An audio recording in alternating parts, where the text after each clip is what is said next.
Samsung Galaxy S8 versus iPhone 7 Plus water test. You know, the playing field has finally been leveled. The iPhone 7 Plus now has water resistance, and the Samsung Galaxy S8 keeps its IP68 rating. So they're almost fair when it comes to this. But still, I want to see which one is more capable in the water. I mean, I know you're not supposed to use these things without a case, but still, some of us want to occasionally go into the pool, grab a picture or something like that. So let's see what these phones are capable of in up to 5 to 6 feet of water here. Now, the Samsung Galaxy S8 has IP68 water resistance, which is 5 meters for 30 minutes.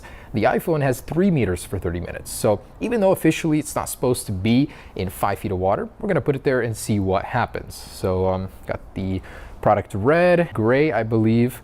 Man, these things are absolutely stunning, but how are they in the water? Let's find out. So actually, we're gonna start, I believe, with about 3 feet, so the water resistance rating of the iPhone, and then we're gonna add more water and go to 5 feet and see if the iPhone can keep up, and after that, maybe we'll go take it in the water and splash around with it. Let's get started. All right, so first things first, I just wanna play around with a little bowl here, see what happens, you know, how the water affects these devices. So the iPhone first, you know, I don't expect it to work underwater, the display, but how about this guy?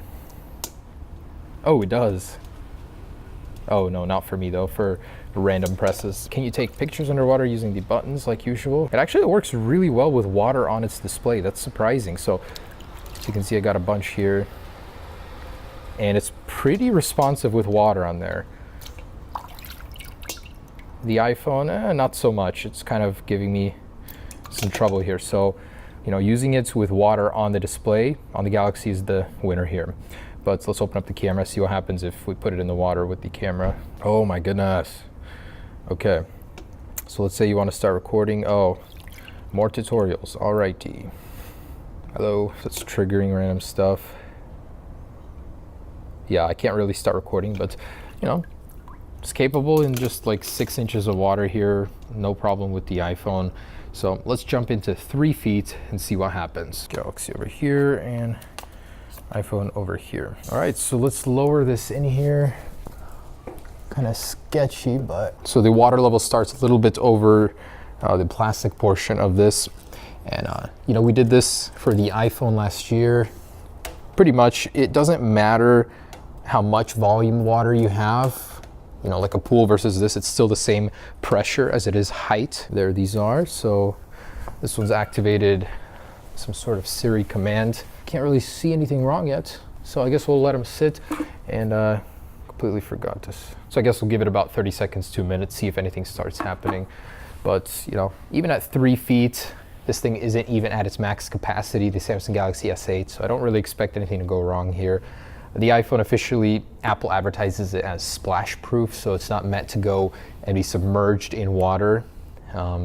But still, we'll find out. So we just achieved 3 minutes, no change. I can see that usually in water tests, the screen will start freaking out once it's affected. The digitizer goes crazy. You see like water creep, but this time around, really nothing. So, you know, at 3 feet, the iPhone's maximum capacity at 3 minutes, nothing has happened. So at 5 minutes or maybe even 10, we're gonna go ahead and add up to 5 feet of water and see really how far they can go, if it'll still survive. Obviously, I have more hope on the Galaxy as the rating is better. Maybe they even improved some stuff inside. We don't really know until we test them. But still pretty good, pretty good. Not that I recommend you do this. I mean, if you guys drop your phone in the water, definitely pull it out. Don't have it sit there. But if it does fall, seems to be good. But then again, you always hear those stories like, you know, fell 1 foot in a little puddle of water and it's broken, so there's always extremes. All right, so let's keep going till 10 minutes, then we'll add more. All right, so approaching 10 minutes here, and I've got to add some more. Oh, whoops.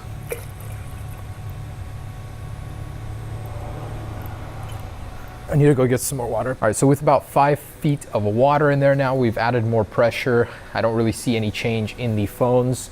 You know, still on the same screens, not freaking out.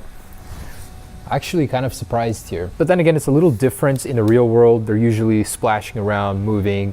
There's more chance of water getting in there. So we're gonna test that out, of course, but just stationary, say your phone fell into the water and sat there, this is what's gonna happen, really nothing. You know, I'm a little surprised. So here we go, we're gonna keep on going. I don't know how long we're gonna do this, but you know, until something happens, I think. All right, so 15 minutes, no sign of anything. So time to pull it out, see if anything was affected. Well, this thing's like full here. All right.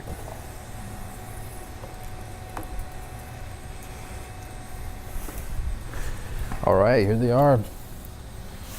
So I can immediately tell the screen is working on the Galaxy. What? Home button's not working? What in tarnation? Whoa. Not now. Did this thing get water damage? Okay, so display and home button is not responding whatsoever. You can see the... Wait, you can actually see water damage? Correct. I can't see any signs of water damage. Usually you'll see like some creep in there. But this thing is literally brand new, just out of the box, so it hasn't been opened, anything like that. And it was affected by water. What in the world? I'm gonna try and... Oh, it is. Oh my goodness. For the longest time it was alive there, but I'm like, this thing has to be working. Wow, I'm so disappointed right now. How?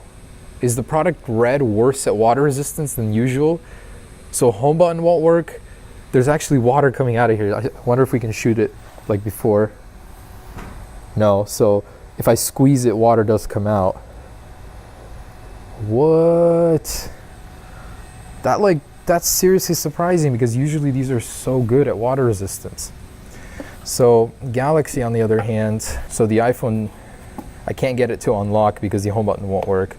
Look at that, actually, it's got this really weird pattern going on. Wow, so a little disappointed there. Samsung Galaxy, as if it just came out of the box. No issues, it was totally in its depth, you know, that was its rating, so I'm not too surprised for that one.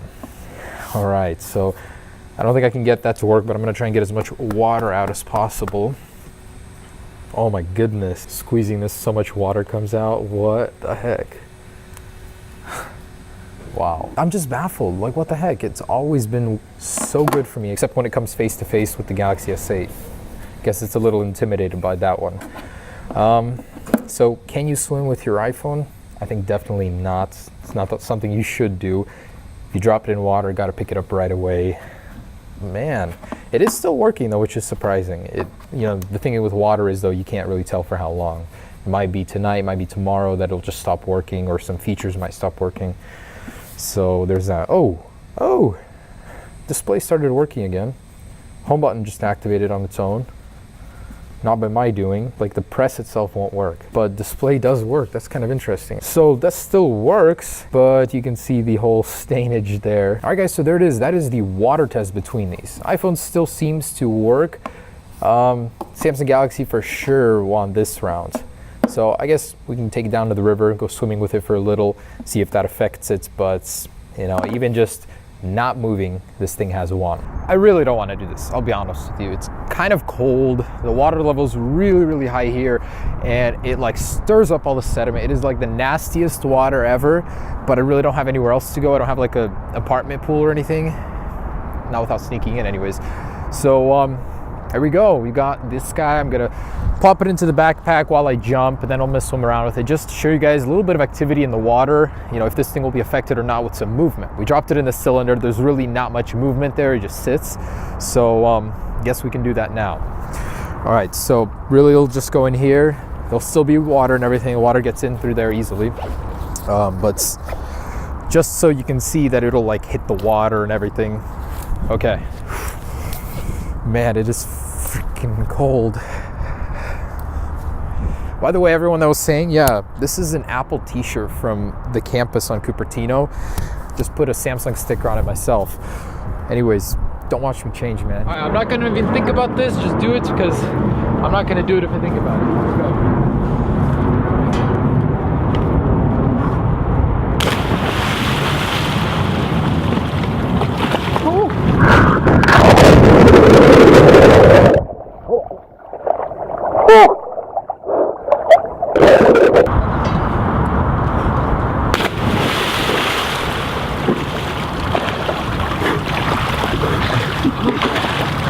Come on, man, it's not even that cold. Oh, that's freaking cold.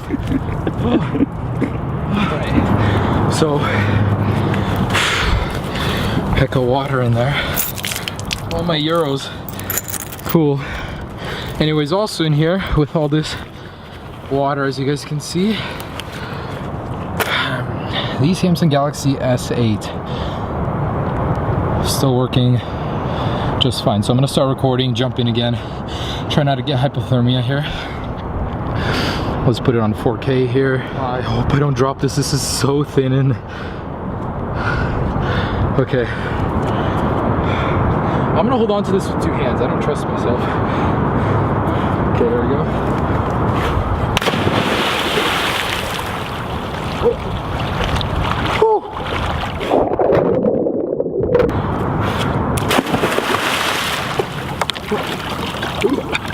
Okay. Alright guys, so there it is, the Samsung Galaxy S8 Plus. I don't want to really spend any more time in the water, but as you guys can see, it has survived pretty much everything we threw at it and everything we threw it in. So actually beat the iPhone. So it may have lost on the drop test, but on the water, this thing definitely does very, very well. So thanks for watching, guys.